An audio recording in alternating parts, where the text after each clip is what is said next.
Welcome to our first public outreach presentation for the City of Sunnyvale General Plan's Air Quality and Noise Sections Update Project. My name is Mary Jayaprakash and I'm the project manager and planner working on this general plan update. Along with the air quality and noise section update, this project includes evaluating general plan goals and policies to incorporate the state's environmental justice requirements. As part of this update, we want to hear your concerns regarding air quality, noise, and environmental justice in Sunnyvale. To give you some background on these updates, we have launched this video outlining existing air quality and noise conditions, applicability of environmental justice requirements in Sunnyvale, and our next steps in this project. We are also prepared a survey so you can share your feedback. Why the update and what is the general plan? Every jurisdiction in the state of California is required to adopt a general plan, which is a fundamental long-term tool in guiding a jurisdiction through change and growth. The general plan is required to have 7 sections: land use, open space, conservation, circulation, housing, safety, and noise. Each section contains goals and policies for the city to follow. Now, the city is updating 3 areas within the general plan: air quality and noise, originally adopted in the 90s, and environmental justice, which is a new general plan requirement. As we are just beginning this process, your feedback is critical to shape the future goals and policies in the general plan. If you would like to stay on a contact list for future and electronic updates to this project, please contact me. My information is listed in the last slide and on the project website.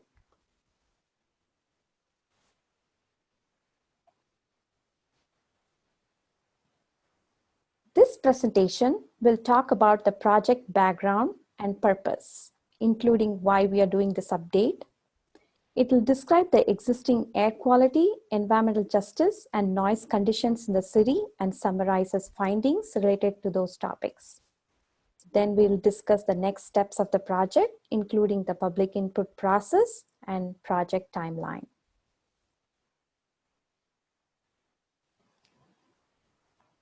The Sunnyvale General Plan captures the community's long-term vision of future growth and guides local decision-making to advance that vision. It addresses the physical development of the city. It is both a long-range and a strategic planning document containing long-range goals and policies for the next 10 to 20 years. The air quality section of the general plan under Chapter 7, Environmental Management, was originally adopted in 1992. The updates will consider federal, state, local, and regional regulations and changes to the city's air quality. The noise section of the general plan under Chapter 6, Safety and Noise, was last updated in 1997. The existing goals, policies, and action items of the noise section should also be updated to reflect change in local and regional noise exposure. In 2016, SB 1000 was passed and required integration of environmental justice policies and goals into general plans. Environmental justice is intended to promote fair treatment for all people in the underserved areas, such as low-income neighborhoods that are adversely affected by environmental hazards. It also promotes equal participation of all people in the development and implementation of environmental regulations. The law only applies to jurisdictions with disadvantaged communities as defined by the state, and Sunnyvale does not have any such communities. However, Sunnyvale is voluntarily choosing to incorporate policies and goals to address environmental justice into the general plan with these other amendments. The city hired Ascent Environmental, a Sacramento-based firm, as our consultant to help with this general plan update.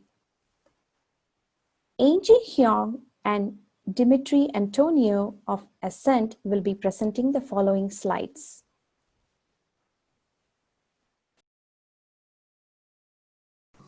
Hello, I'm Angie Shong, a climate change and resilience planner at Ascent, where I work on climate action and adaptation plans with a focus on equity, environmental justice, and public outreach. My role is to support the air quality and environmental justice technical analysis and assist with public outreach efforts.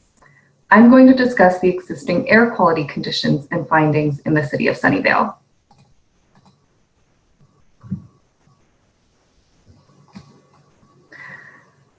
When we talk about air quality, there are a few major air pollutants that are the most important to discuss: criteria air pollutants and toxic air contaminants.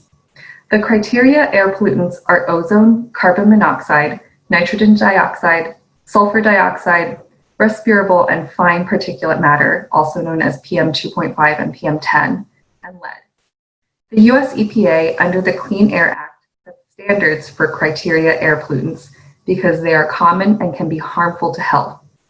Criteria air pollutants are emitted by a variety of sources: motor vehicle exhaust, evaporation of chemical solvents, steel mills, refineries, metal processing plants, and fugitive dust. Certain air pollutants have been classified as toxic air contaminants, or TACs, because they are known to increase the risk of cancer and/or other serious health effects ranging from eye irritation to neurological damage. TACs are usually present in minute quantities in the ambient air. However, their high toxicity or health risk may pose a threat to public health even at low concentrations. Most of the estimated health risks from TACs can be attributed to relatively few compounds, the most important being diesel particulate matter, DPM, which contains both PM 2.5 and PM 10. Exposure to criteria air pollutants and TACs can result in short-term and long-term health impacts. Acute effects, which are short-term exposure at high concentrations, include breathing and respiratory symptoms, headaches, dizziness, vomiting, chest pain, and even death. Chronic health effects, which are from long-term exposure at lower concentrations, include lung impairment, permanent heart and brain damage, and carcinogenesis. Air pollution is regulated at the federal, state, and local levels. The US EPA Clean Air Act established standards for the criteria air pollutants called the National Ambient Air Quality Standards, or the NAAQS, to protect public health and welfare. The EPA has also established statutes and regulations to require the use of best available control technology to limit TAC emissions from facilities. At the state level, the California Air Resources Board, or CARB, is the agency responsible for coordination and oversight of state and local air pollution control programs in California, and for implementing the California Clean Air Act, or CCAA. The CCAA requires CARB to establish California Ambient Air Quality Standards, or CAQS. In most cases, California standards are more stringent than the NAAQS to maintain a margin of safety to protect sensitive individuals. At the regional level, the Bay Area Air Quality Management District maintains and manages air quality conditions in the San Francisco Bay Area, which includes Santa Clara County and the city of Sunnyvale. They do this through a comprehensive program of planning, regulation, enforcement, technical innovation, and promotion of the understanding of air quality issues. And at the local level, the city's general plan has an air quality section, which contains goals and policies to protect and improve air quality. So how is Sunnyvale's air quality? In terms of the federal and state standards, Sunnyvale, and more broadly speaking, Santa Clara County, are in non-attainment for ozone, PM 2.5, and PM 10. This means that it does not meet state or federal standards for these three criteria air pollutants. For comparison purposes, the entire Bay Area region and most of California is in non-attainment for ozone and PM. Although air pollution potential is strongly influenced by local sources, climate, and topography, the air pollution that occurs in a location also depends on the amount of air pollutant emissions transported from more distant places. Air pollutant emissions generally are highest in areas that have high population densities and high motor vehicle use and/or industrialization. In Sunnyvale, major sources of air pollutants can be broken down into two categories: mobile and point sources.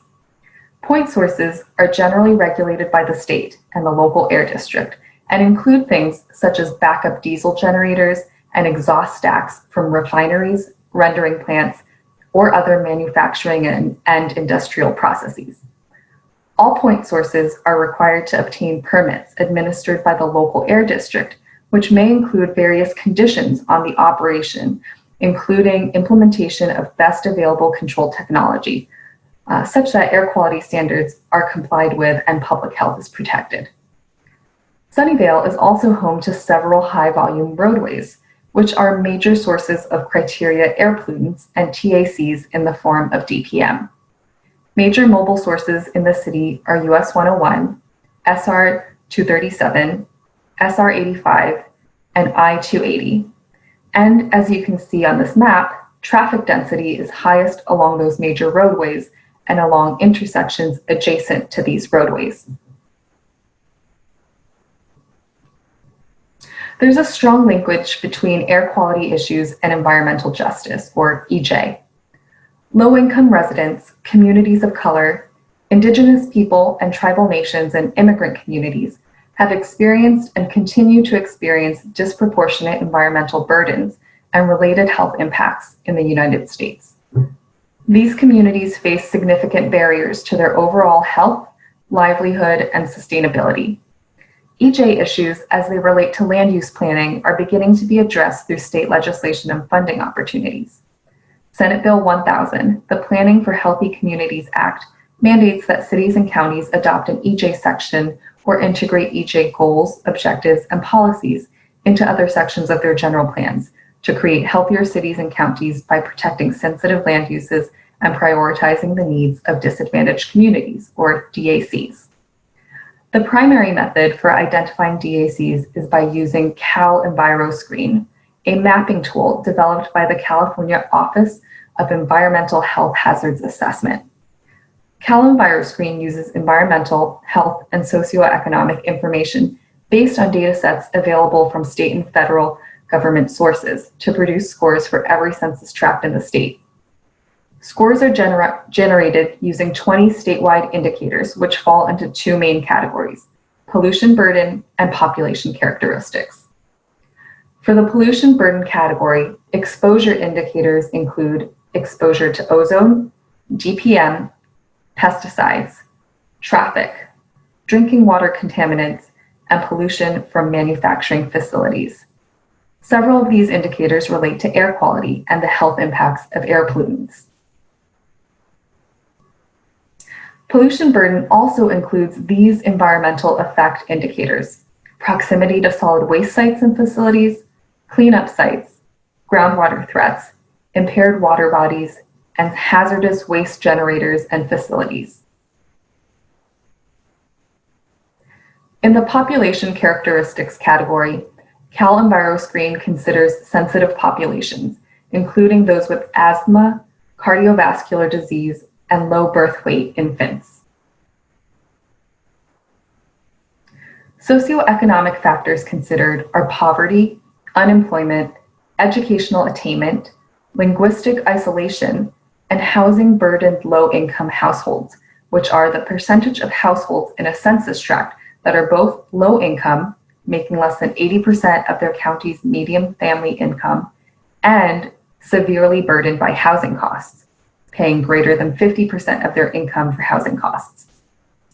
Overall, an area with a high CalEnviroScreen score is one that experiences higher pollution exposure and/or greater presence of sensitive populations and socioeconomic challenges than areas with low scores. CalEnviroScreen orders census tracts based on their combined pollution burden and population characteristics score from low to high. A percentile for the overall score is then calculated from the ordered values. For example, if a census tract scores in the 50th percentile, that means it has a higher combined pollution exposure score and population indicator score than 50% of all other census tracts in California. Cal EPA has designated the top 25% of highest scoring tracts in CalEnviroScreen, those that fall in or above the 75th percentile, as DACs. which are targeted for investment proceeds under SB 535, the state's cap and trade program. The city conducted a screening analysis for DACs using CalEnviroScreen. Based on the analysis conducted, there are 2 areas highlighted in orange, neighborhood A and B, that scored in the top 25% of highest scoring tracts in the state, due to a combination of high pollution exposure, the presence of sensitive populations, and socioeconomic challenges. However, it is important to note that the sensitive populations within these large census tracts reside outside of the city boundaries and fall under the jurisdiction of the City of San Jose and the City of Santa Clara. Thus, they are not considered to be DACs for Sunnyvale. Another way to screen for potentially vulnerable communities is to look at income and pollution burden. This map also shows 2 neighborhoods within the city that are not within the top 25th percentile for CalEnviroScreen, but are considered to be low income, which is defined as an area with household incomes at or below 80% of the statewide median income. In neighborhood C, which is not a DAC, 35% of people are considered low income. This is higher than 52% of the census tracts in California. In neighborhood D, which is also not a DAC, 22% of people are considered low income, which is higher than 31% of the census tracts in California. As shown in this map, there is overlap between areas in the city that are considered low income and areas with high pollution exposure. As mentioned previously, CalEnviroScreen looks at 12 different indicators to assess pollution exposure. Areas adjacent to SR 237, SR 101, and the Central Expressway have high combined pollution exposure scores in the 60 to 70 percentiles. The darkest blue areas on the map experience the highest pollution exposure in the city, with a score of 88. This map shows the combined pollution exposure score, but let's also look at some specific indicators that relate to air quality, PM 2.5, DPM, and traffic density. The city scores in the 53rd percentile for PM 2.5 concentrations, meaning that it reports higher concentrations of PM 2.5 in the air than 53% of other areas in the state. The DPM percentile for the city ranges from 53 to 78, meaning the sum concentration is higher than 53 to 78% compared to other areas in the state. Northern portions of the city near SR 237 and SR 101, and in the southern portion of the city near Central Expressway, are within the 80 to 100 percentile for traffic density, meaning traffic is denser than 80 to 100% of other parts of California. In summary, the city is in Santa Clara County, which is in non-attainment for the state and national standards for PM 2.5, PM 10, and ozone. Because of the county's non-attainment status, the city should focus on these pollutants, which are primarily generated from mobile sources. The city is located near several large roadways, US 101, SR 237, Lawrence Expressway, Central Expressway, I-280, and SR 85. Vehicles using these roadways contribute to worsening air quality, notably higher levels of DPM, in areas in the city within 500 feet of these roadways. According to CalEnviroScreen, 2 areas in the city are within the top 25% of highest scoring for the state and may qualify as Cal EPA defined DACs. However, both census tracts extend beyond city limits, and the sensitive populations within these areas reside outside of the city boundaries, falling under the jurisdiction of the City of San Jose and the City of Santa Clara. Because there are no residential uses in these areas, they would not be considered DACs for the city under SB 535. There are 2 areas within the city that meet the definition of low income under AB 1550. Both of these areas also experience high traffic density, and DPM emissions from mobile sources on major roads are the primary concern in these areas. So what are some of the policies that the city currently has in place to address air quality and issues of the disproportionate burden on low-income communities? The city's general plan air quality section includes a goal for improved air quality. Policies focus on coordination with regional air quality planning efforts. strategies to reduce vehicle miles traveled and associated emissions of air pollutants, and site planning for new development to avoid air quality impacts. The city's Climate Action Playbook also includes 2 strategies that result in air quality benefits. The first is decarbonizing buildings. This includes measures to electrify and create more energy efficient buildings. While the primary benefits of this are a reduction of greenhouse gases, these types of measures also reduce air pollutant emissions and improve indoor air quality. The second is decarbonizing transportation and sustainable land use. This includes measures to reduce vehicle miles traveled, such as providing high-quality transit and implementing an active transportation plan, as well as measures to increase electric vehicle adoption. One of the goals of this presentation and accompanying survey is to think about how we can improve on what the city is currently doing to tackle air quality issues and disparities in the city. Some potential recommendations that the city is considering are to provide more guidance or standards for the design and siting of new development near existing air pollutant sources, like stationary sources or high-volume roadways. Second is to provide recommendations for appropriate air pollutant reduction measures, such as the consideration of the best available technology to reduce pollution or the use of vegetative barriers. And third, prioritizing projects that would improve air quality conditions for low-income and high-pollution exposed communities, such as urban tree cover projects, parks and recreation, and transportation improvements. Hi, this is Mary again. I'm going to discuss the next steps with this project. We're doing public outreach in August to collect your feedback. We are looking at going to the Planning Commission for a study session in August to get their input. Towards September, the draft goals and policies will be ready. We'll also start the environmental review by then. We are looking at going to the Sustainability and Housing Commission in October-November timeframe to get their input. Towards the end of this year, the final goals and policies are expected. Then we'll be bringing in the proposed updates to Planning Commission in 2021 February and to the City Council in 2021 April timeframe. This wraps up our presentation. Here is my contact information. There is a link to the survey provided on the project website. If you would like to stay on a contact list for future electronic updates to this project, please contact me. Please take a moment and respond to the survey. Let us know what your air quality, noise, and environmental justice concerns and top priorities are. Thank you. Hi, this is Mary again. I'm going to discuss the next steps with this project. We're doing public outreach in August to collect your feedback. We are looking at going to the Planning Commission for a study session in August to get their input. Towards September, the draft goals and policies will be ready. We'll also start the environmental review by then.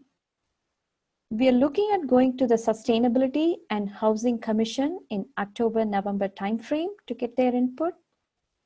Towards the end of this year, the final goals and policies are expected.